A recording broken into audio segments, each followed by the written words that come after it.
I thought my marriage to Sebastian was a fairy tale. We had the perfect house, 2 beautiful kids, and a love story that everyone envied. Or so I thought.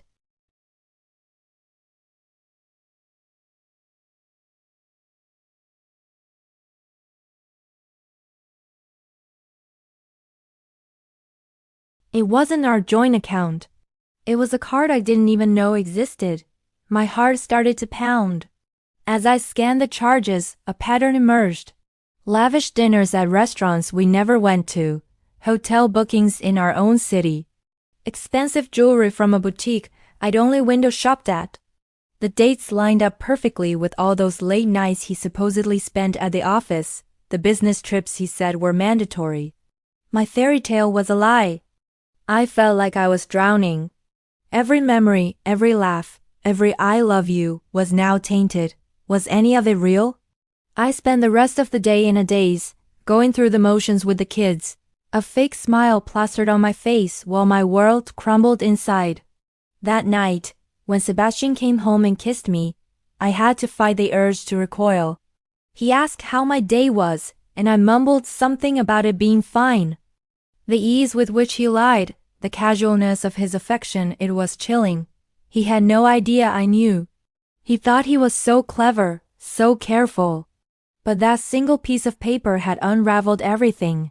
For the next few days, I became a detective in my own home. It was painful, but I needed more than just a credit card bill. I needed undeniable proof. I remembered an old tablet we kept in the office, one he rarely used. One night, after he fell asleep, I powered it on. His cloud accounts were still logged in. My hands trembled as I opened his photo gallery, and there it was, a hidden folder. My breath hitched. It was filled with pictures of him and another woman.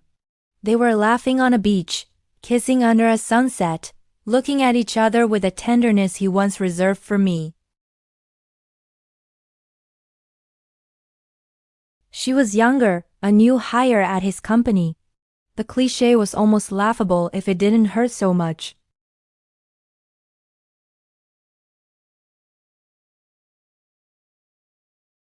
He called me his obligation, his routine. He complained about our life, the very life he pretended to cherish every single day. He told her I would never find out because I was too trusting, too naive. Reading those words felt like a physical blow. The man I had built my life with, the father of my children, saw me as an obstacle. The love I thought was our foundation was just a performance for him. The naivety he mocked was actually the trust I had gifted him, a gift he had trampled on without a second thought. I deserved more than a shouting match that would end with more lies and gaslighting. I needed a plan. I needed to be strategic, just like he had been. I contacted a lawyer, a sharp woman named Mrs. Davis, who listened to my story with a calm, steely resolve. She advised me to keep quiet and gather all the evidence I could, so I did.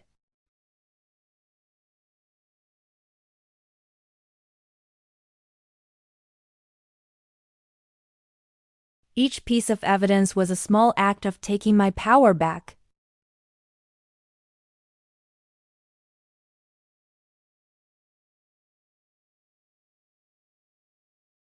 I started quietly separating our finances, moving my own savings into a new account.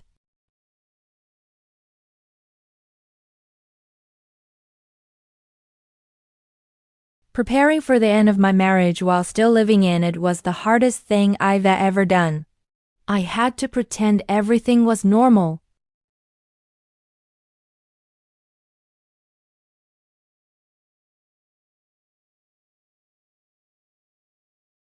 His arrogance was astounding. He truly believed he was untouchable, that his double life was perfectly concealed.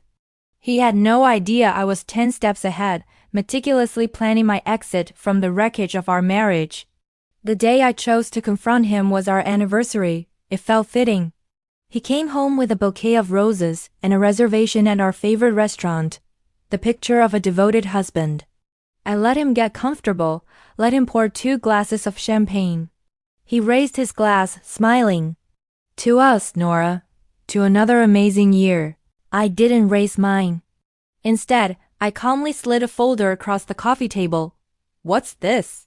He asked, his smile faltering. I think you know, I replied, my voice steady. He opened it. His face went white as he saw the credit card bills, the printed out photos of him and Chloe, the transcripts of their messages. For a moment, he was speechless. Then the denial started. This isn't what it looks like, Nora. It's a misunderstanding. But I didn't let him speak. I had listened to his lies for months.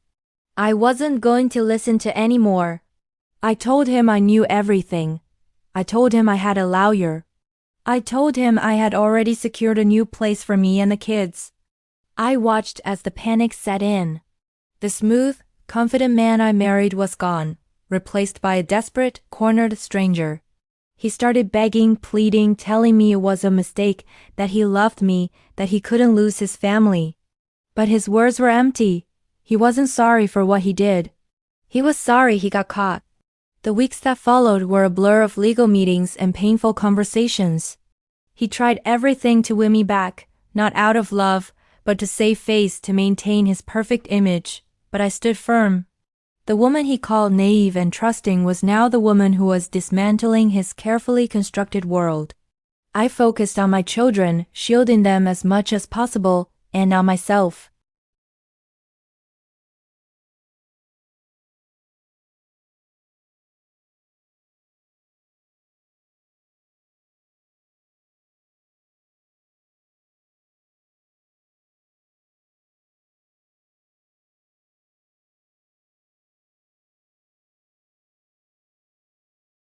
It's smaller, quieter, but it's real. I learned that my worth was never tied to his fidelity and that my strength was far greater than I ever imagined. He thought I would never find out, but he underestimated me. He mistook my trust for blindness. That was his biggest mistake. And for me, finding out was the beginning of finding myself again. For anyone going through something similar, remember your strength. You deserve honesty and respect, and you are more than capable of building a new, better life for yourself.